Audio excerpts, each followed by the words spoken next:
গণভবন জাদুঘর হয়ে উঠবে স্বৈরাচার উৎখাতের প্রতীক, শিগগিরই বিশেষজ্ঞ কমিটি গঠন। সবচেয়ে ছোট বহর নিয়ে জাতিসংঘে যাবেন প্রধান উপদেষ্টা, অনন্য নজির বলছেন বিশ্লেষকরা। রাজনাথের যুদ্ধ প্রস্তুতির নির্দেশ, প্রচ্ছন্ন হুমকি উড়িয়ে না দিয়ে নিরাপত্তা জোরদারের পরামর্শ। পালিয়ে যাওয়া তাপস আতিকের ওপর ক্ষুব্ধ নগরবাসী, দুর্নীতির অভিযোগ খতিয়ে দেখার দাবি। জেনেভা ক্যাম্পে বেড়েছে অবৈধ অস্ত্রের ঝনঝনানি, এখনও সক্রিয় নানক রাষ্ট্রন বাহিনী।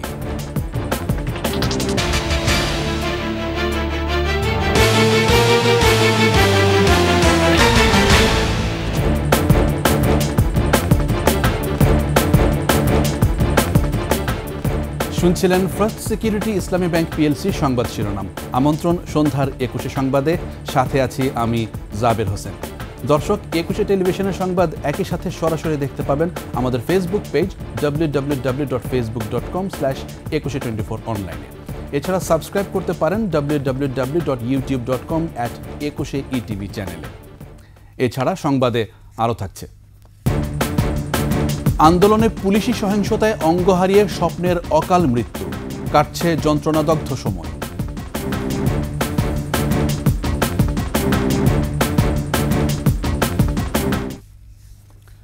গণভবনকে জাদুঘরে রূপান্তর করতে একটি কমিটি গঠন করা হবে। ছাত্র জনতার গণ অভ্যুত্থানের পাশাপাশি স্বৈরাচারী শাসনের 16 বছরের নিপীড়নের চিত্র থাকবে এই জাদুঘরে। গণভবন পরিদর্শন করে অন্তর্বর্তী সরকারের উপদেষ্টারা আরও বলেন, এটি স্বৈরাচার উৎখাতের প্রতীক হিসেবে পৃথিবীর বুকে একটি অনন্য নিদর্শন হয়ে থাকবে। মফিউর রহমানের রিপোর্ট। গণভবন পরিদর্শনে যান তথ্য ও সম্প্রচার উপদেষ্টা নাহিদ ইসলাম, শিল্প, গণপূর্ত ও গৃহায়ণ উপদেষ্টা আদিলুর রহমান খান এবং যুব ও ক্রীড়া উপদেষ্টা আসিফ মাহমুদ সজীব ভূঁইয়া। পরিদর্শন শেষে তথ্য উপদেষ্টা সাংবাদিকদের বলেন, জাদুঘরের রূপান্তরের পর গণভবনে ছাত্র জনতার অভ্যুত্থানের 36 দিনের পুরো দিনলিপির পাশাপাশি আওয়ামী লীগ সরকারের গত 16 বছরের নিপীড়নের চিত্র স্থান পাবে। জুলাই গণ অভ্যুত্থানের স্মৃতি জাদুঘরে পরিণত করার সিদ্ধান্ত নিয়েছি সরকারের পক্ষ থেকে, এবং সেই উদ্দেশ্যে আজকে আমাদের প্রাথমিক ভিজিট ছিল। গণপূর্ত এবং স্থাপত্য বিভাগের দায়িত্বশীল তাদের সাথে কথা বলেছি, তাদের থেকে আমরা প্রাথমিক পরামর্শ নিয়েছি এবং একটি ফরমাল কমিটি করার জন্য নির্দেশ দেওয়া হয়েছে। আগামী সপ্তাহ থেকে কাজ শুরু হবে জানিয়ে নাহিদ ইসলাম বলেন, দেশ বিদেশের শিল্পী ও জাদুঘরের বিশেষজ্ঞ এবং স্মৃতি জাদুঘর করার অভিজ্ঞতা রয়েছে এমন ব্যক্তিদের সাথে যোগাযোগ করে পরামর্শ নেওয়া হবে। স্থাপত্যটি এখন ভগ্নাবশেষ অবস্থায় আছে, সেটিকে সর্বোচ্চ সেই অবস্থায় রেখেই আমরা এই জাদুঘরটি করা হবে এবং এখানে কিছু ডিজিটাল রিপ্রেজেন্টেশনও থাকবে। ফ্যাসিবাদী শাসনের সময় জনগণের উপর অত্যাচারের স্মৃতি সংরক্ষণ করে সেটি জনগণের জন্য উন্মুক্ত করে দেওয়া হবে বলে জানান যুব ও ক্রীড়া উপদেষ্টা। জনগণের উপর যে অত্যাচার, নিপীড়ন, গুম, খুনের যে স্মৃতিগুলো আছে সেগুলো সংরক্ষণ করে এই গণভবনকে একটি জাদুঘরে রূপান্তরিত করে জনগণের জন্য উন্মুক্ত করে দেওয়া হবে। বিভিন্ন ধর্মীয় প্রতিষ্ঠান ভাঙচুর সরকার সমর্থন করে না উল্লেখ করে শিল্প উপদেষ্টা বলেন, শিক্ষা প্রতিষ্ঠানে পদত্যাগে বাধ্য করা কোনোভাবেই সমর্থনযোগ্য নয়। আমরা বারে বারে বলেছি, আমাদের প্রতি যে আচরণ করা হয়েছিল ফ্যাসিবাদী শাসকের পক্ষ থেকে, আমরা কোনোভাবেই সেই ধরনের আচরণ যেন কারো প্রতি না হয় সেটা এনশিওর করব। গণ অভ্যুত্থানে শহীদদের পরিবারকে দেওয়া প্রতিশ্রুতি রক্ষার পাশাপাশি আহতদের আর্থিক সহায়তা দেওয়া হবে বলেও জানান উপদেষ্টারা। মফিউর রহমান, 21 টেলিভিশন, ঢাকা। জাতিসংঘ সাধারণ পরিষদের অধিবেশনে যোগ দিতে মাত্র 7 জনের ছোট দল নিয়ে যাচ্ছেন প্রধান উপদেষ্টা ডক্টর মোহাম্মদ ইউনূস। বিগত সরকারের সময় যেখানে 1.5 থেকে 200 সফরসঙ্গী যেত ভ্রমণের অংশ হিসেবে, সেখানে প্রধান উপদেষ্টার সফরটি দেশের জন্য হতে পারে একটি অনন্য নজির, এমনটি বলছেন বিশ্লেষকরা। প্রণব চক্রবর্তীর রিপোর্ট। জাতিসংঘ সাধারণ পরিষদের ৭৯তম অধিবেশনে অংশ নিতে নিউ ইয়র্ক যাচ্ছেন অন্তর্বর্তী সরকারের প্রধান উপদেষ্টা ডক্টর মোহাম্মদ ইউনূস। দায়িত্ব নেয়ার পর 22 সেপ্টেম্বর থেকে 27 সেপ্টেম্বর পর্যন্ত এটাই হবে তার প্রথম বিদেশ সফর। এ পর্যন্ত অধিবেশনে যোগ দিতে যাওয়ার মধ্যে মাত্র 7 জনের এই দল হবে সবচেয়ে ছোট বহর। অথচ শেখ হাসিনার আমলে সফরসঙ্গী হিসেবে অংশ নিতেন 1.5 থেকে 2 শতাধিক জন, যেখানে থাকতেন সরকারের মন্ত্রী, প্রধানমন্ত্রীর কার্যালয় ও পররাষ্ট্র মন্ত্রণালয়ের কর্মকর্তা এবং ব্যবসায়ী প্রতিনিধি। বিশ্লেষকরা বলছেন, ডক্টর ইউনূসের এ সফর হতে পারে দেশের জন্য অনন্য দৃষ্টান্ত। ছোট পরিসরে গেলে অর্জন কমে যাবে এটা ভাবার তো কোনো কারণ নেই। নিশ্চয়ই ডক্টর ইউনূস তার বক্তৃতায় তুলে ধরবেন যে বাংলাদেশের বর্তমান পরিস্থিতি কি, বাংলাদেশের চ্যালেঞ্জগুলো কি, আন্তর্জাতিক পরিমণ্ডলের বিষয়ে উনি কথা বলতে পারবেন। রিটার্ন অন মানি যদি বলেন, তো সেই জায়গায় এই এতগুলো লোক নিয়ে যাওয়ার কোনো প্রয়োজন আছে বলে মনে করেন? এটা একটা ভালো মেসেজ যাচ্ছে যে প্রয়োজন অনুযায়ী খরচ এবং আমার কাজ অনুযায়ী লোক। প্রধান উপদেষ্টার সফরের মাধ্যমে আন্তর্জাতিক মহলের সুদৃষ্টি পাবে বাংলাদেশ মনে করছেন বিশ্লেষকরা। বাংলাদেশের ধরেন এখনকার প্রয়োজন, সামনের দিনগুলোতে প্রয়োজন, সেই প্রয়োজনের ক্ষেত্রে আন্তর্জাতিক সম্প্রদায়ের সমর্থন সহযোগিতা আমাদের দরকার, সেটা তিনি তুলে ধরবেন। কারোর সাথে যদি বড় কোনো বৈঠক হয়, আমাদের তো এখন ডলার সংকট চলতেছে, বিদেশি মুদ্রার সংকট, যে কারণে আমরা IMF এর কাছে, ওয়ার্ল্ড ব্যাংকের কাছে, ADB-র কাছে সহায়তা চাচ্ছি। সো সেই ব্যাপারে একটা ব্রেক থ্রু করারও চেষ্টা হতে পারে। বাংলাদেশের উন্নয়ন অগ্রযাত্রায় এ সফরের গুরুত্ব স্বমহিমায় উজ্জ্বল হওয়ারও আশা তাদের। দেখতে হবে। আমি মনে করি প্রণব চক্রবর্তী, 21 টেলিভিশন, ঢাকা। যুদ্ধের জন্য সামরিক বাহিনীকে প্রস্তুত থাকতে ভারতীয় প্রতিরক্ষা মন্ত্রীর নির্দেশ সরাসরি বাংলাদেশের জন্য হুমকি না হলেও উড়িয়ে না দিয়ে নিরাপত্তা জোরদারের পরামর্শ দিয়েছেন বিশ্লেষকরা। আবার অন্তর্বর্তী সরকারকে সহযোগিতার আশ্বাস না দিয়ে নিরাপত্তাহীনতার দোহাই দিয়ে প্রচ্ছন্ন হুমকিকে আগুনে ঘি ঢালার সঙ্গেও তুলনা করছেন তারা। বিস্তারিত আকবর হোসেন সুমনের রিপোর্টে। সশস্ত্র বাহিনীর জয়েন্ট কমান্ডার্স কনফারেন্সে শান্তিরক্ষায় ভারতের সশস্ত্র বাহিনীকে যুদ্ধের প্রস্তুতি নেয়ার নির্দেশ দেন প্রতিরক্ষা মন্ত্রী রাজনাথ সিং। विश्व में शांति की स्थापना के लिए और स्वयं भारत में भी शांति की स्थापना के लिए सदैव हम लोगों को युद्ध के लिए तत्पर रहना चाहिए। রাশিয়া, ইউক্রেন ও ইসরায়েল হামাস সংঘাত এবং বাংলাদেশি পরিস্থিতি উল্লেখ করে রাজনাথ তার দেশের সামরিক কমান্ডারদের এসব ঘটনা প্রবাহ বিশ্লেষণের পরামর্শ দেন। इस उद्देश्य से कहा था ताकि किसी भी सूरत में हमारी शांति भंग न होने पाए। ভারতীয় প্রতিরক্ষা মন্ত্রীর এমন নির্দেশনাকে চরম নিরাপত্তাহীনতা এবং প্রতিবেশী দেশের প্রতি প্রচ্ছন্ন হুমকি বলে মনে করছেন বিশ্লেষকরা। ভারতের প্রতিরক্ষা বাহিনী সবসময় বাংলাদেশের পাশে থাকবে, এরকম কিছু বললে আমরা কিন্তু মানুষের একটা যে তাদের ভিতরে যে উষ্মা এবং যে ফ্রাস্ট্রেশন, সেটা হয়তো কিছুটা কম। তো এখন সেটা কি এই ধরনের কথা বলে সে আরও ঘি ঢেলে দিয়েছে আগুনে। বিশ্লেষকদের মতে যুক্তরাষ্ট্র, চীন এবং ভারতের ভূ রাজনৈতিক বলয় থাকা বাংলাদেশের জন্য বার্তাটি গুরুত্বপূর্ণ। বাংলাদেশে আমি যেটা ভয় পাচ্ছি, হোস্টেজ হয়ে গেলাম নাকি জিও পলিটিক্স, ভূ রাজনৈতিক ব্যাপারের দিক দিয়ে চায়না, আমেরিকা, ইন্ডিয়া এই বলয়ে পড়ে গেলাম কিনা, সেটা আমাদের জন্য খুব দুঃখজনক হবে। প্রত্যেকটা সিগন্যালকে আমরা সিরিয়াসলি নেব এবং আমাদের প্রস্তুতি নিতেই হবে আমাদের। এটা সামরিক বাহিনীর জন্য কথা, বাট কূটনৈতিক পর্যায়ে প্রথমে এটাকে হ্যান্ডেল করতে হবে। যে কোনো হুমকি হালকাভাবে বিবেচনা না করে সব ধরনের প্রস্তুতি রাখারও পরামর্শ বিশ্লেষকদের। এটা কঠিন বার্তা এবং আমাদের প্রস্তুতিও নিতে হবে এভাবে। আকবর হোসেন সুমন, 21 টেলিভিশন, ঢাকা। কারো স্বপ্ন ছিল ডাক্তার, ইঞ্জিনিয়ার হওয়ার, কেউ বা দেশসেরা পুলিশ কিংবা সেনা অফিসার হতে চেয়েছিল। অথচ ছাত্র আন্দোলনের সময় পুলিশি সহিংসতায় হাত পা হারিয়ে তাদের সব স্বপ্নের অকাল মৃত্যু ঘটেছে। এছাড়া হাসপাতালের বিছানায় যন্ত্রণাদগ্ধ দিন কাটানোদের মধ্যে রয়েছেন ভ্যান চালক, পোশাক শ্রমিক কিংবা পরিবারের একমাত্র উপার্জনক্ষম অনেক ব্যক্তিও। মনিল হোসেন মাসুদের ক্যামেরায় শিউলি শবনমের প্রতিবেদন। আমার হাঁটুর বাটি সহ একদম নিচ পর্যন্ত অনেকগুলো হাড় ভেঙে গেছে। ডক্টর বলছে রিকভার করতে প্রায় 1 বছর সময় লাগবে। আদমজি ক্যান্টনমেন্ট কলেজের ছাত্র আব্দুল্লাহর স্বপ্ন ছিল পড়াশোনা শেষে সেনা কর্মকর্তা হয়ে দেশের জন্য কাজ করার। অথচ 4 আগস্ট তার ডান পায়ের ওপর পুলিশের দ্রুতগামী জিপ উঠে গেলে ভেঙে গুঁড়ো হয়ে যায় হাঁটু থেকে পায়ের নিচের অংশের হাড়। ভেঙে যায় আব্দুল্লাহর স্বপ্ন। সহিংসতা ও সংঘর্ষে গুলিবিদ্ধ হয়ে 19 জুলাই থেকে 5 আগস্ট পর্যন্ত জাতীয় অর্থোপেডিক হাসপাতাল ও পুনর্বাসন প্রতিষ্ঠান নিটোরে ভর্তি হন 775 জন মানুষ। এর মধ্যে সংক্রমণের ঝুঁকি এড়াতে 21 জনেরই কেটে ফেলতে হয়েছে হাত কিংবা পা।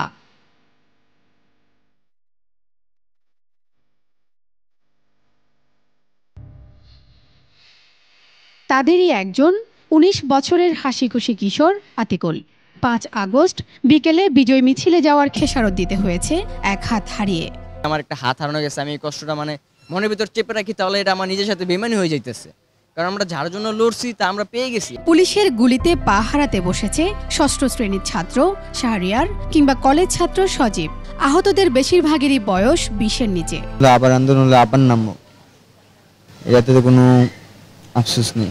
খারাপ তো লাগতেছে, বা হাঁটতে পারতেছি না, বসতে পারতেছি না, খেলা করতে পারতেছি না, স্কুলে যেতে পারতেছি না। অন্তর্বর্তী সরকারের নির্দেশে হাসপাতালে ফ্রি চিকিৎসা সেবায় স্বস্তির কথা জানান কেউ কেউ। আলহামদুলিল্লাহ যে অনেক টাকার চিকিৎসা, এটা সম্পূর্ণ ফ্রিতে হয়েছে। হাতে, পায়ে, বুকে, পিঠে ভয়াবহ ক্ষতসহ গুলিবিদ্ধ হয়ে হাসপাতালে ভর্তি পোশাক শ্রমিক মনির হোসেনের মতো অনেকেই আছেন যারা পরিবারের একমাত্র উপার্জনক্ষম ব্যক্তি। আমার মা বাবা তো না খাই আছে, আমার একটা ছোট্ট একটা বাচ্চা, আমার সংসারটা পুরো এলোমেলো হয়ে গেছে, আমি এখানে পড়ে আছি। পা কেটে ফেলা নবম শ্রেণীর ছাত্র আল আমিনের মতো কারো কারো আশঙ্কা, অন্তর্বর্তী সরকার পাশে না দাঁড়ালে তাদের ভিক্ষার থালা নিয়ে পথে বসতে হবে। কেউ কেউ জানিয়েছেন কৃত্রিম হাত পা সংযোজনের আকুতিও। চলার মতো একটা ভালো পাও যেন লাগা, এরকম, আর সারা জীবন যেন একটা কর্ম করে খাইতে পারে। ডক্টর ইউনূস স্যারের একটা আবদার আছে, সে যেন আমাদের মতো যারা গুলি খাইছে তাদের দিকে যেন একটু তাকায়, তারা যেন পথে ভিক্ষা করে না খায়। সর্বোচ্চ চিকিৎসা সেবা চালিয়ে যাওয়ার কথা জানিয়েছে নিটোর কর্তৃপক্ষ।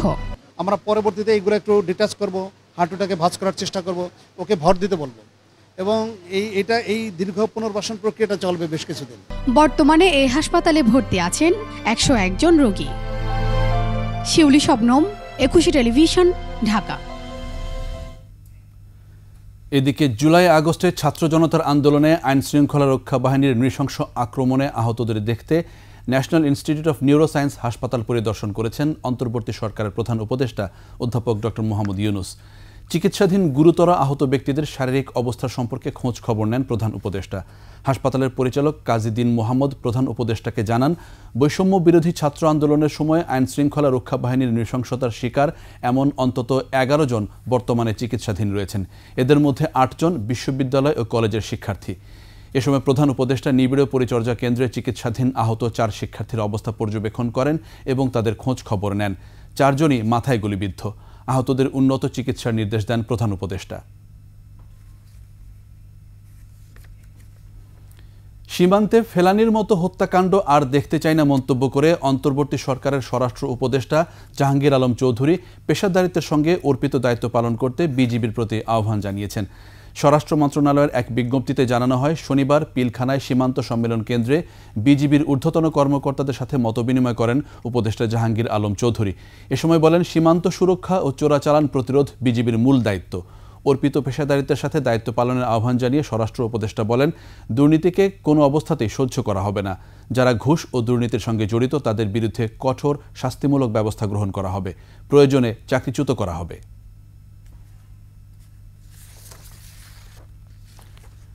জাতীয় সঙ্গীত পরিবর্তন ইস্যুতে ধর্ম উপদেষ্টা ডক্টর আ.ফ.ম. খালিদ হোসেন বলেছেন, বিতর্ক সৃষ্টি হয় এমন কিছু করবে না অন্তর্বর্তী সরকার।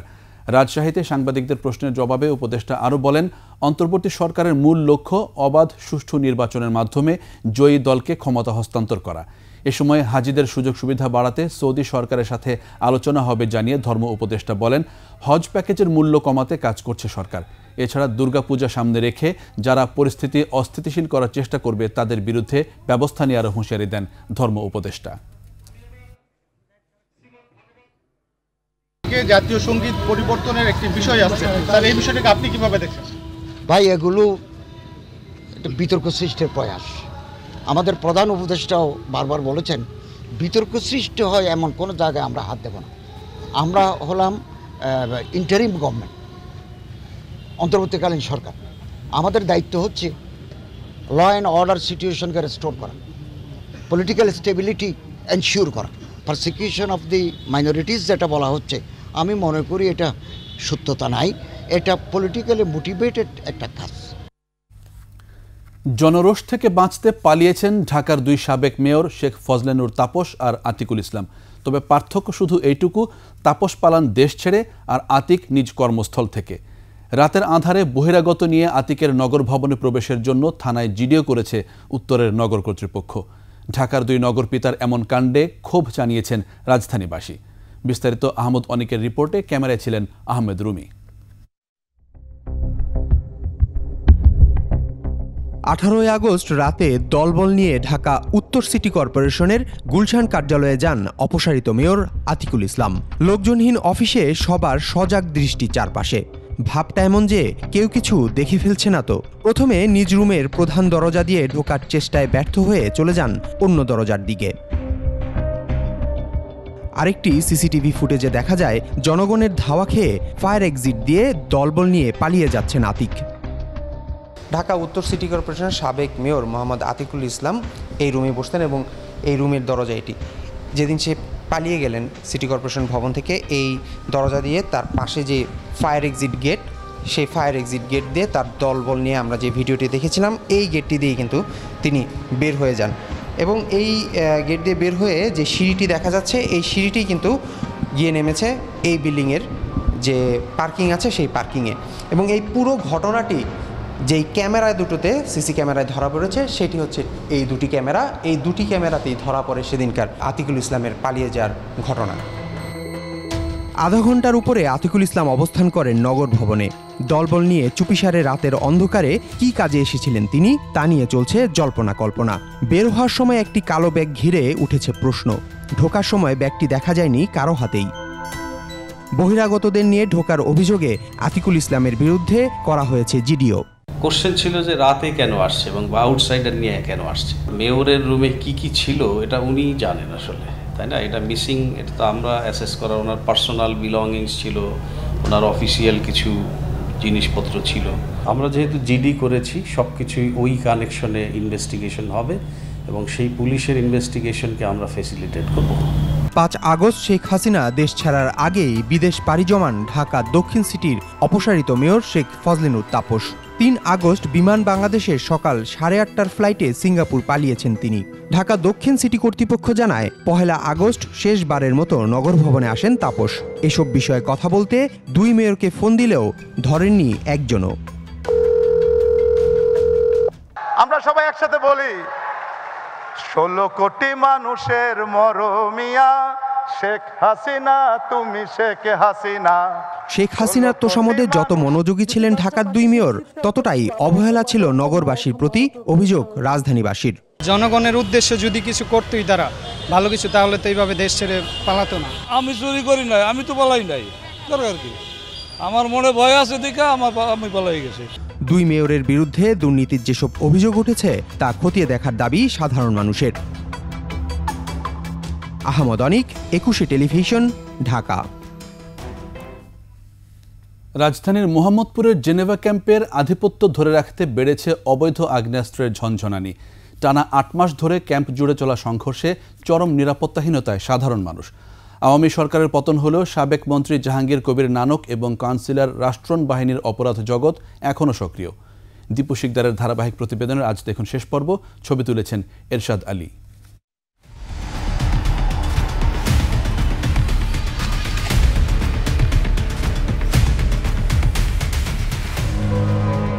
সম্প্রতি আওয়ামী লীগ নেতা জাহাঙ্গীর কবির নানক এবং ওয়ার্ড কাউন্সিলর রাষ্ট্রণ বাহিনীর গুলিতে আহত হয় এই শিশুটি। আমি চাইল আনতে গেছিলাম মুদি দোকানে, বাস ওইখান থেকে বুনিয়া সোহেল আয়া সবার গুলি মারতেছিল, বাস আমার 3টা গুলি মাইরা দিছে। এই যে একটা পায়ে আর একটা ঘটনা, একটা হাতে, 2টা বের হইছে, একটা এখনো আছে ঘটনা। মিলনের মতো আরো অনেকেই রক্তাক্ত হয়েছে গুলি বা ধারালো অস্ত্রের আঘাতে। কয়েক হাজার বিহারির বসবাস এই ক্যাম্পে। দুপক্ষের মধ্যে দফায় দফায় এমন রক্তক্ষয়ী সংঘর্ষ চলছে টানা 8 মাস ধরে।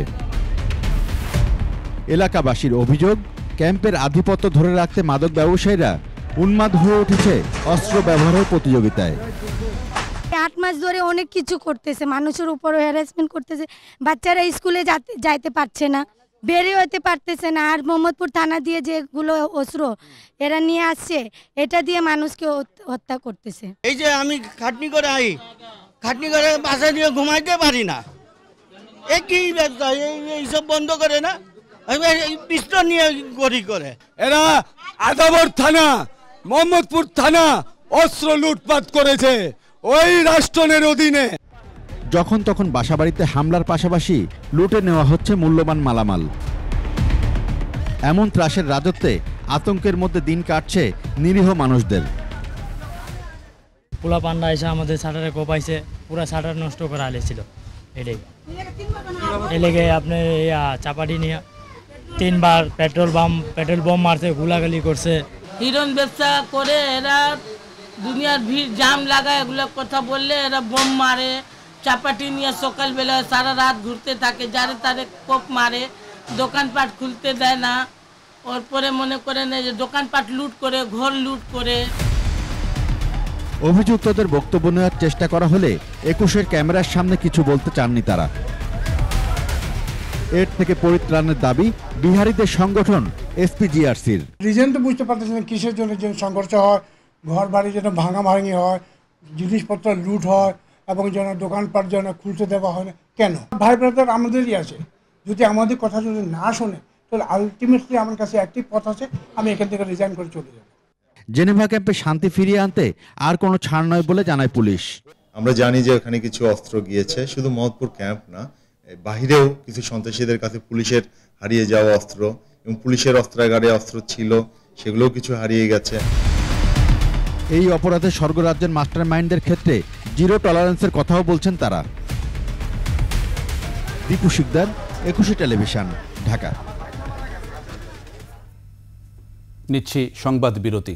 যখন ফিরছি তখন অন্যান্য খবরের সঙ্গে আরও থাকবে। কাজে ফিরেছেন পোশাক শ্রমিকরা, শিল্পাঞ্চলে কর্মচাঞ্চল্য, নিরাপত্তা জোরদার। এস আলমের দাপট দেখিয়ে 1000 কোটি টাকা ঋণ, মানা হয়নি কোনো নিয়ম।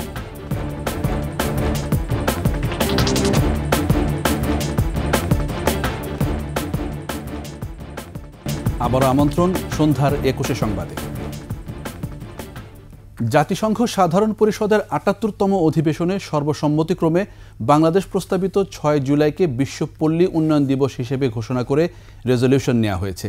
রেজলিউশনটি বাংলাদেশ, ভারত, নেপাল, পেরু, ফিলিপাইন এবং থাইল্যান্ডের সমন্বয়ে একটি কোর গ্রুপের পক্ষ থেকে উত্থাপন করা হয়। 43টি সদস্য রাষ্ট্র এই রেজলিউশনটি স্পন্সর করেছে এবং কোনো ভোট ছাড়াই জাতিসংঘ সাধারণ পরিষদে সর্বসম্মতিক্রমে এটি গৃহীত হয়। অন্তর্বর্তী সরকার রাষ্ট্র পরিচালনার দায়িত্ব গ্রহণের পর এটি জাতিসংঘ সাধারণ পরিষদে বাংলাদেশের পেশ করা প্রথম রেজলিউশন। নিউ ইয়র্কে জাতিসংঘে বাংলাদেশ স্থায়ী মিশন ও পররাষ্ট্র মন্ত্রণালয় সদস্য রাষ্ট্রগুলোর সাথে আলোচনা করে এই রেজলিউশনের খসড়া চূড়ান্ত করে।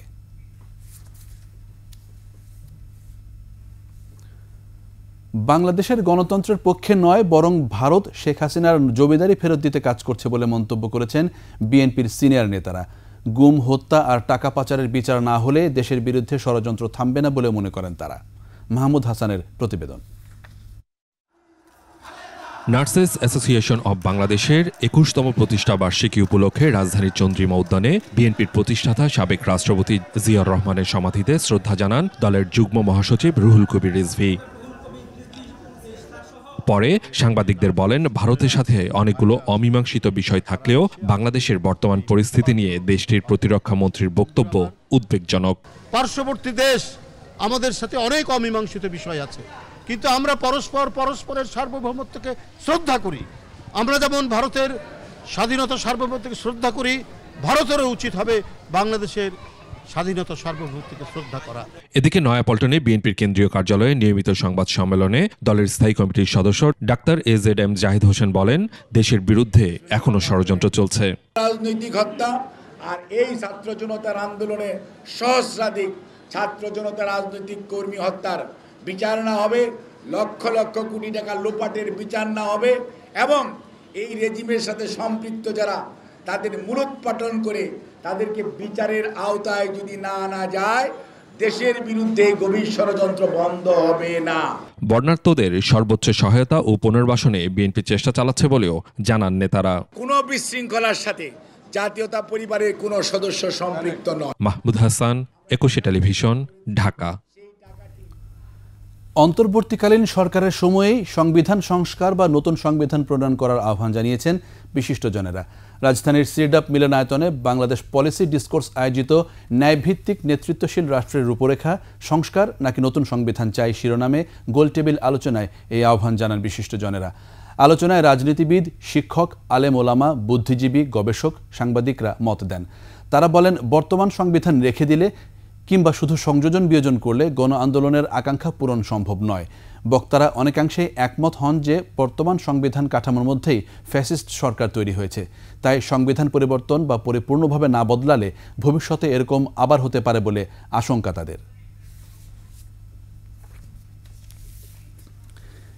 দেশের মোট জিডিপির 4.6% আসে প্রবাসীদের পাঠানো অর্থ থেকে। অথচ দেশের 13% ভোটার শুধু প্রবাসে থাকার কারণে সরকার গঠনে কোনো ভূমিকা রাখতে পারছেন না। যেখানে 120টি দেশের প্রবাসীরা ভোটাধিকার প্রয়োগ করতে পারছেন, সেখানে প্রবাসী বাংলাদেশিরা এখনও বঞ্চিত ভোটাধিকার থেকে। বৈষম্য বিরোধী ছাত্র জনতার আন্দোলনের সাফল্যের পর এবার তাদের দাবি ভোটাধিকারের। মানিক শিকদারের রিপোর্ট। বেশ কিছু দাবি নিয়ে সংবাদ সম্মেলনের আয়োজন করে রেমিটেন্স যোদ্ধাদের সংগঠন প্রবাসী অধিকার আন্দোলন। প্রচুর শ্রমিক কিন্তু তারা লাশ হয়ে বাংলাদেশে ফিরে আসেন। বৈষম্য বিরোধী আন্দোলনে সংহতি প্রকাশের কারণে আরব আমিরাতে আটক 57 রেমিটেন্স যোদ্ধাকে মুক্ত করেছে ইউনূস সরকার, কিন্তু সেখানে আন্দোলনকারীদের অনেকেই এখনো নিখোঁজ বলে দাবি স্বজনদের। সবাই তো জানি 57 জন ভিকটিম, ওদেরকে জেল হয়েছে, ওদের নিয়ে সবাই ভয়েস রেজ করছে। ওর বিরুদ্ধে কোনো অফিসিয়াল স্টেটমেন্ট নাই যে ও কোনো অভিযোগকারী।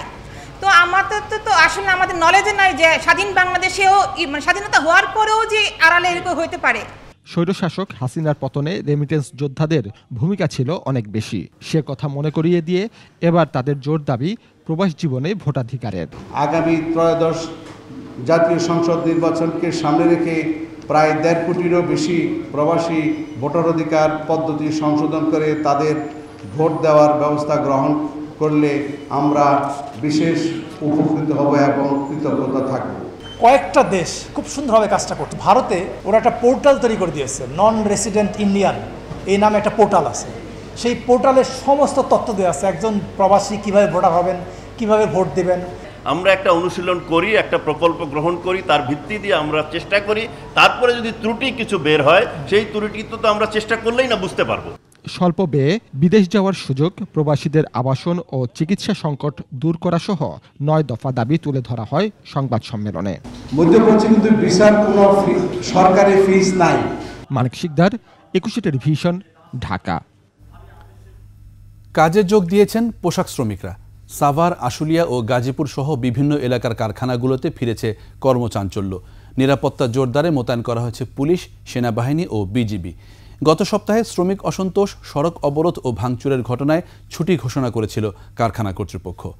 গাজীপুর ও সাভার প্রতিনিধির তথ্য ছবিতে ডেস্ক রিপোর্ট। কাজে যোগ দিয়েছেন পোশাক শ্রমিকরা। শিল্পাঞ্চলের কারখানাগুলোতে চলছে পুরোদমে উৎপাদন।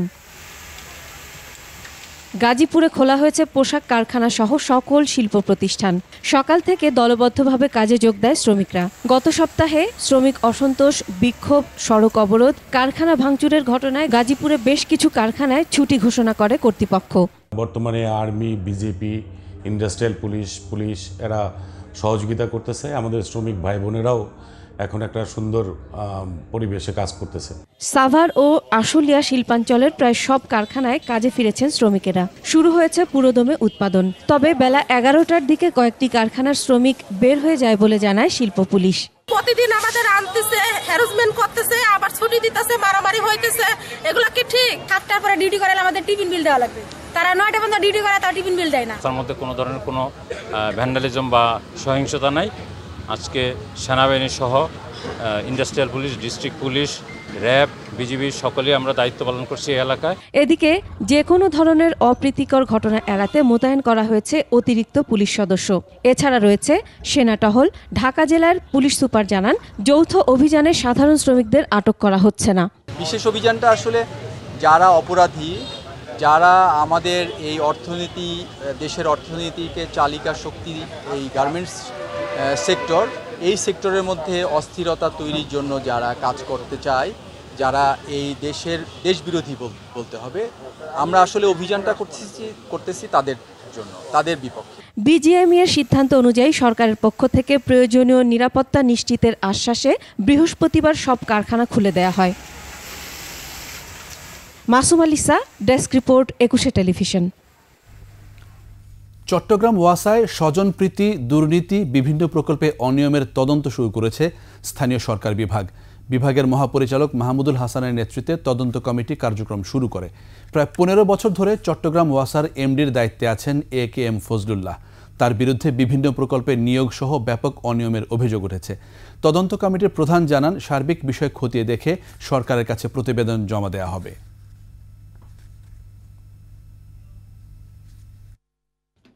ওয়াসা পরিচালনা সংক্রান্ত যে কোনো বিষয়ে যদি কোনো অনিয়ম হয়ে থাকে সব কিছুই আমরা খতিয়ে দেখছি। আমরা এগুলো ইনডেপথ দেখছি এবং আমরা আমাদের এই পর্যবেক্ষণ শেষ হলে আমরা প্রতিবেদন তৈরি করে সরকারকে দাখিল করব। 3 বছর আগে ইনহেরেন্ট ট্রেডিং অ্যান্ড ইমপ্যাক্টস নামে একটি প্রতিষ্ঠানকে 1200 কোটি টাকা ঋণ দিয়েছে ইসলামী ব্যাংক চট্টগ্রামের চাক্তাই শাখা। সুদে আসলে এখন ব্যাংকের পাওনা 1448 কোটি টাকা। জনতা ব্যাংক আগ্রাবাদ শাখা থেকেও প্রতিষ্ঠানটি ঋণ পায় 340 কোটি টাকা। দুবাই পালিয়ে যাওয়ার সময় প্রতিষ্ঠানের ব্যবস্থাপনা পরিচালক আনসারুল করিম চৌধুরীকে আটকের পর অর্থ পাচার আইনে মামলা হয়েছে তার বিরুদ্ধে। চট্টগ্রাম থেকে হাসান ফেরদৌসের রিপোর্ট, ক্যামেরায় ছিলেন বিপ্লব মজুমদার। 2021 সালে ইসলামী ব্যাংক খাতুনগঞ্জ শাখা থেকে 1209 কোটি টাকা ঋণ নেয় ইনহারেন্ট ট্রেডিং অ্যান্ড ইমপ্যাক্টস লিমিটেডের ব্যবস্থাপনা পরিচালক আনসারুল করিম চৌধুরী। ব্যাংকে জামানত হিসাবে যে জমি দেওয়া হয় তার বাজার মূল্য মাত্র 592 কোটি টাকা। 3 বছরে 1 টাকাও পরিশোধ না করায় সুদে আসলে ব্যাংকের পাওনা এখন 1448 কোটি টাকা। আনসারুল আমাদের এখান থেকে আপনার বিনিয়োগ নিয়েছেন একটা ইন্ডাস্ট্রির জন্য, ইন্ডাস্ট্রি করার জন্য। ওটার এগেনস্টে উনি 4টা শিডিউল সিকিউরিটি দিয়েছেন। ওটার এগেনস্টে আমাদের পাওনা ব্যাংকে বর্তমান 1209 কোটি, প্রিন্সিপাল প্রফিট সহ 1448 কোটি টাকা।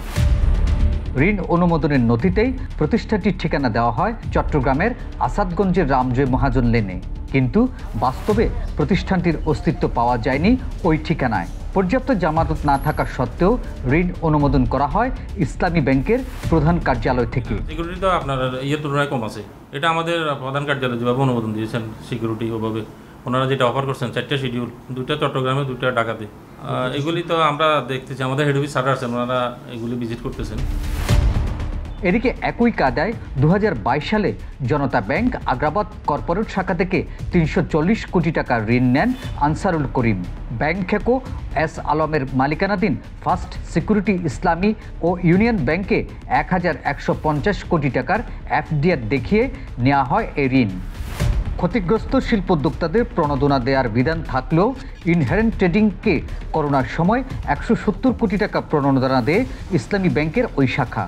আনসারুল করিম চৌধুরীর এই দাপটের কারণ হলো তিনি এস আলম গ্রুপের চেয়ারম্যান সাইফুল আলম মাসুদের ফুফাতো ভাই। ঋণ অনুমোদনের সময় ইসলামী ব্যাংক ছিল এস আলম গ্রুপের নিয়ন্ত্রণে।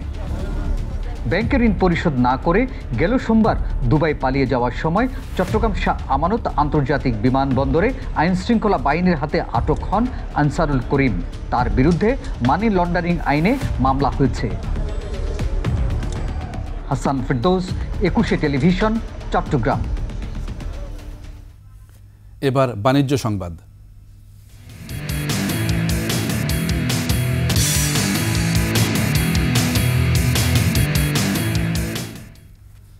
বাজার কারসাজিকারীদের বিরুদ্ধে সরকার কঠোর অবস্থানে রয়েছে বলে জানিয়েছেন অর্থ ও বাণিজ্য উপদেষ্টা ডক্টর সালেহ উদ্দিন আহমেদ।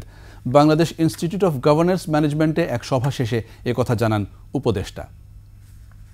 যারা পণ্য উৎপাদন করে তারা যেন ন্যায্য মূল্যটা পায়, কমাতে গিয়ে যে ওদের প্রাইসটা কমাতে কিন্তু ওরা সাফার করবে। মাঝখানে যে একটা বড় একটা মার্জিন থাকে, তাই না? কারণ বাজারে 4 বার হাত বদল হয়, ট্রাক নামার এগুলো আবার কোট করে, ট্রাক নামার সাথে সাথে বিক্রি হয়, আবার ওদিকে যে আরেকটা বিক্রি হয়। তো এইগুলো আমরা আইডেন্টিফাই করা হয়েছে। আবারও সংবাদ বিরতি। যখন ফিরছি তখন অন্যান্য খবরের সঙ্গে আরও থাকবে। ভারত সিরিজে হেড কোচ থাকছেন হাথুরু সিংহে। সোমবার থেকে টাইগারদের অনুশীলন। দেখছেন সন্ধ্যার 21 সংবাদ। নারায়ণগঞ্জের মদনপুরে দেওয়ানবাগ দরবার শরীফে হামলার ঘটনা ঘটেছে। পুলিশ জানায় দেওয়ানবাগ পীরের সাথে স্থানীয়দের দীর্ঘদিন ধরে বিরোধ চলছিল। এর জের ধরে মসজিদের মাইকে ঘোষণা করে স্থানীয়রা দেওয়ানবাগ দরবার শরীফে হামলা চালায়। এ সময় দরবারের জিনিসপত্র লুটপাট ও বিভিন্ন স্থাপনায় ভাঙচুর করা হয়। এছাড়া 2টি টিনের ঘর আগুন ধরিয়ে দেওয়া হয়। পরে পুলিশ গিয়ে পরিস্থিতি নিয়ন্ত্রণে আনে, তবে এই ঘটনায় এখন পর্যন্ত কেউ থানায় অভিযোগ করেনি।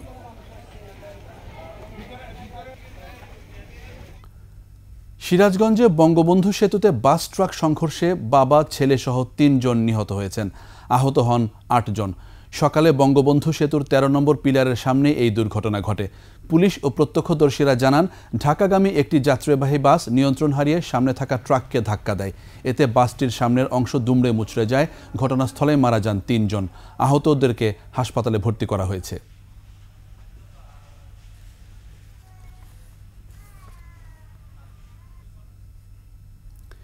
পিরোজপুরের নেসারাবাদে যৌথ বাহিনীর অভিযানে ১৩টি হরিণের মাথা ও ১৪৭ কেজি মাংসসহ ২ জনকে গ্রেফতার করা হয়েছে। নেসারাবাদ থানার উপপরিদর্শক জানান, গোপন সংবাদের ভিত্তিতে পূর্ব সোহাগদল গ্রামের ৭ নম্বর ওয়ার্ডের পরিত্যক্ত একটি ঘর থেকে ৪৮ কেজি এবং গয়েশকাঠি গ্রামের করফা সরকারি প্রাথমিক বিদ্যালয় থেকে ৯৯ কেজি হরিণের মাংস উদ্ধার করা হয়। এ সময় অন্য একটি ট্রলার থেকে জব্দ করা হয় ১৩টি হরিণের মাথা। শেষ করছি সন্ধ্যার ২১ সংবাদ। যাবার আগে ফার্স্ট সিকিউরিটি ইসলামী ব্যাংক পিএলসি সংবাদ শিরোনামগুলো আরও একবার। গণভবন জাদুঘর হয়ে উঠবে স্বৈরাচার উৎখাতের প্রতীক, শিগগিরই বিশেষজ্ঞ কমিটি গঠন।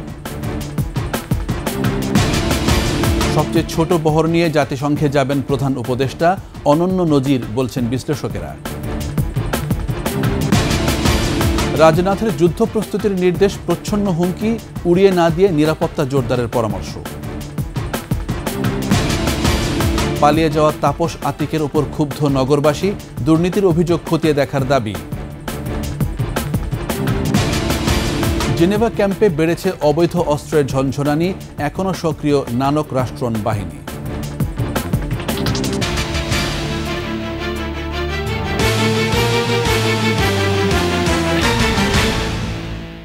২১ টেলিভিশনের সর্বশেষ সংবাদ জানতে ডায়াল করুন 2021 নম্বরে আর ভিজিট করুন 21-tv.com এই ওয়েবসাইট। ফেসবুকে ভিজিট করতে পারেন www.facebook.com/2124 অনলাইনে। এছাড়া সাবস্ক্রাইব করতে পারেন www.youtube.com/21etv চ্যানেলে। এতক্ষণ সঙ্গে থাকার জন্য ধন্যবাদ। পরবর্তী সংবাদ রাত ৮টা ৫৫ মিনিটে দেখার আমন্ত্রণ রইল। ২১-এর সাথেই থাকুন।